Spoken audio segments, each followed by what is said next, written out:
কাহিনীটা শুরু হয় একটা পরীকে দেখানো থেকে, যার দুটো বড় ডানা আর দুটো সিংহ ছিল। আর এই পরী জাদুই পরী ছিল।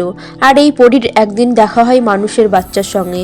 সে তার সঙ্গে হাত মিলাতে একটা জোরে শর্ট লাগে, আর এই পরীটা বলে লোহা পরীদের জ্বালিয়ে দেয়। এ কথা শুনে ছেলেটা হাতে থাকা আংটিটা ছুঁড়ে ফেলে দেয়। এটা দেখে পরীটার মনে ধরে ছেলেটাকে। তার পরের দিনও ওই ছেলেটা আসে, আর তাদের মধ্যে ভালো বন্ধুত্ব হয়ে যায়।